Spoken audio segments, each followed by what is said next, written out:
побрели гурьбой. Странную картину видят в море. Огромный черный айсберг дымит трубой. Огромный черный айсберг дымит трубой. Струсили пингвины, что же будет?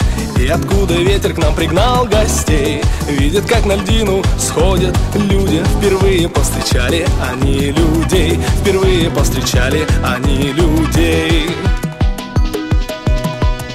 Люди их спугнули песней звонкой, тишины нарушив многолетний плен. Небо затянули сетью тонкой, развесив паутину своих антенн. Развесив паутину своих антенн.